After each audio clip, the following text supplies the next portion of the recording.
looking at is this whole idea of advocacy. And it's a sound biblical practice and concept that we do find in the Scriptures. In 2 Corinthians 8, that Victoria read this morning, there's an example of advocacy on the behalf of Titus. Titus was one of those that were involved in helping to get money to the churches and to Paul to help the churches. And so Paul was an advocate for Titus. And so we can see advocacy happening in the Scriptures as well. Webster's dictionary defines advocacy in this way.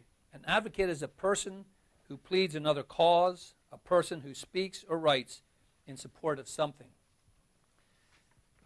You're probably not unfamiliar to this idea of advocacy. It's a concept that is not just in Scripture. We use it in many ways, where we have people, well, would you go and talk to so-and-so on my behalf? That's that whole principle of advocacy. But why is it important? Most Wycliffe members, we can't build our own complete team by ourselves. We can't sustain it alone. We need the help of friends, and we need the help of family, churches, to introduce us to others who are interested in missions. And this is when advocacy occurs, when someone else communicates on our behalf to someone else that they know. And so what we're going to do in a minute or two here, we're going to have you look at your mailing list and divide them into two separate categories. But the importance of advocacy is this, and having advocates, because they serve as ambassadors between you and the people known to them. They know people that you do not know, and they can help you get to know them. Advocates work on your behalf in a sphere of influence that you don't have. They can get to places where you can't get to because of who they are and what they are doing. And so they help you enlarge your network of personal relationships. Also, advocates transfer the trust that others have in them to you. We talked about the trust value model yesterday. And the trust value model, people are partnering with us because they trust us. They know who we are. They value the work that we do. Well, when an advocate speaks to someone else on our behalf, they have a trust with that person. There's a relationship there. And what they're doing is conferring that trust to us, because the advocate is saying, I trust these guys. You trust me. I trust these guys. Let's trust each other. And so they confer that trust to one another. And advocates understand that they're advocating not only for your ministry, but also for the needs of the Biblists. Victoria mentioned that this morning in the devotional time, that we are the advocates. We are the voice for the Biblist peoples of the world. And so an advocate is not just helping your ministry, our ministry, it's helping the needs of the Biblist people. Sometimes advocacy happens spontaneously. Someone just comes up and they want to be involved. They really enjoy missions. They enjoy you, perhaps. They're excited about what you're doing, and so they want to be an advocate for you. That can happen. How many have had that happen? Anyone have that happen in here?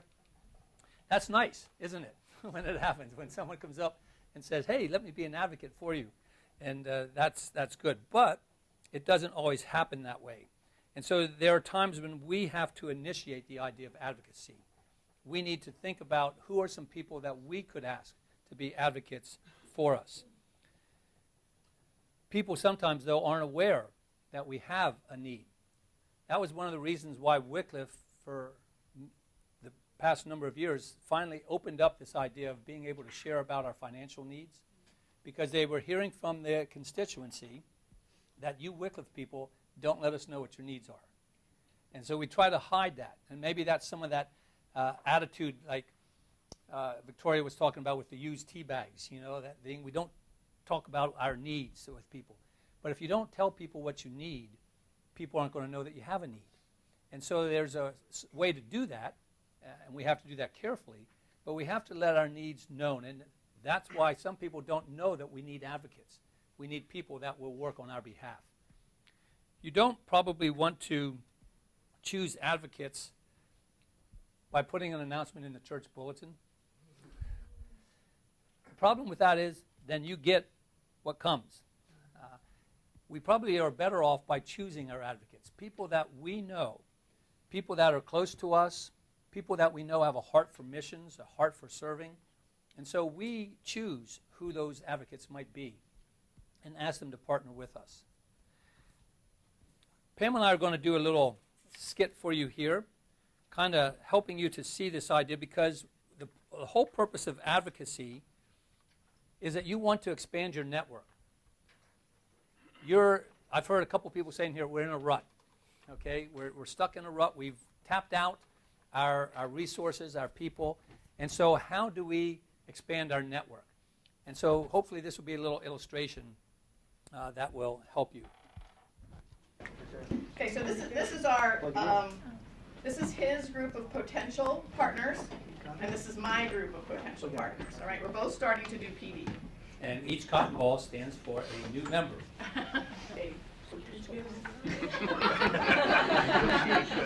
He'll get it right one of these days. Take 4.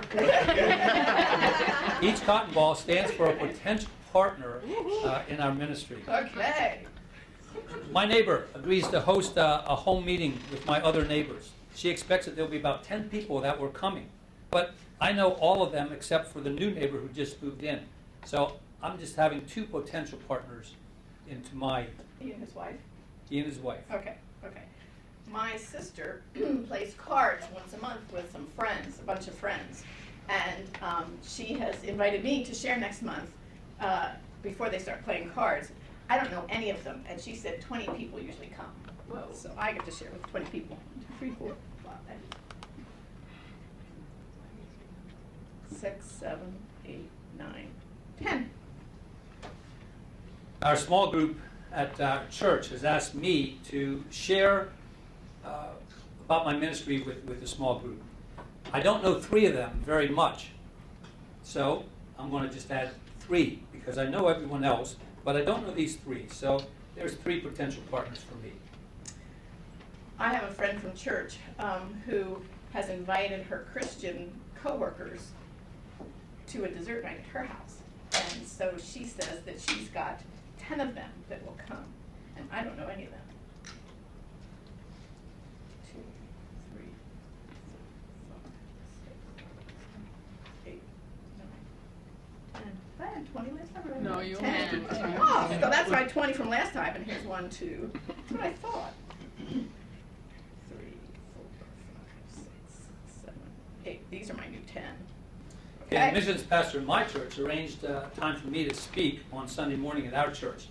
Now, there's a lot of people that come that I know, but there usually are some people that are new and I've never met, so I'm going to add 20 to mine. It's a growing church. It's been a long time since you shared.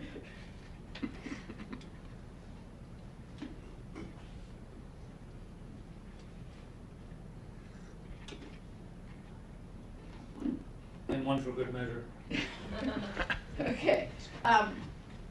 But one of my partners is involved in a MOPS group, Mothers of Preschoolers, and so she has me scheduled to speak at their next meeting, and she said they usually get 100 people that come, and I don't know any of them. So Is that really 100 in there? it is, because I didn't. It's a bag of 100. So these are all my new potential partners. You can just watch. I'm watching. I'm envious. Guess who gets to the field first?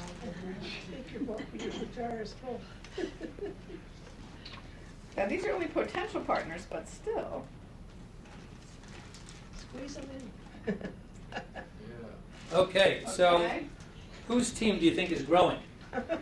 Or has potential to Has grow. potential to grow. Well, This is not a trick question. Yeah, she has more potential people than I do to my team. So what does this tell us that we need to do? I've talked to a lot of people. Yeah, we need to meet new people. We can't just sit and not do much. Yeah, buy more cotton balls, yeah. We need to get out there. We need to be having people that will put us into contact with other people in order for our group to grow. Now, it's interesting. I think it was, Matt, was it you that talked about you went to a number of churches? Yeah. That is still, there were 3 ways that you used to get advocates or get people to partner with you. And one was to do a church blitz. That You was know, 22 years ago. yeah, like Matt did. So you kind of think about all the churches in your radius that you could go to, and you send a letter to all of them introducing yourself and then seeing if you could go. Well, as Matt shared, 10% of the ones that he went to said yes, come and share. Only 10% of those, partnered with him. The rate of That was return, 20 years ago. Yes. You won't Different even culture get, then. you won't even get that. yeah, that's not the best way to do it. Another way is, well, you just stop in at churches. That was another way we used to do it. Stop in, cold calls, try to get to meet the pastor and do that. Again, not too effective. The best way was the way of the advocate. Getting people who know you and know your ministry, and they invite you to get into their contacts, their people they know, their networks. Because once you get into their networks, then that expands yours. Okay? And so that's kind of the way that we are saying, if you want to expand your network, you really have to use this advocate principle to try to get people to be advocates with you. Two people you don't know. I mean, these folks were being advocates, and it's a very good thing to report back to your church and share with the groups that Carl was sharing with, or has the potential to share with, are excellent for, building relationships and strengthening the partnerships that you have, and perhaps getting some new ones. But if his need is to greatly increase his team, there's not there's not as much potential there as there is with this one. You guys can't see that, can you? Some of the things that you can use for advocates, we talked about these brochures, these portfolio brochures, the trifold ones that we spoke a little bit about yesterday in the resource section. These are really good for advocates. To be able to hand these to the advocates and say, could you, hand these out or, give these to people that you know. So that is a good way to do that. You can do it in a number of ways. You can do the trifold. Christine Torrey, who was here, just did hers with a one page front and back, kind of like the same thing. And she sent this out. So whether it's a trifold or something like this, gives them information about themselves. This was the portfolio that I was talking about yesterday, where it has the tabs and it has the same information like that. Usually do it on cardstock, but this takes a lot of time and effort to do and get it right. And you do a lot of these, that could add up costs, especially if you do it well. And that's why we're more or less saying something along the line of this or this would probably work better at giving something to your advocates so that they could give information to others about you.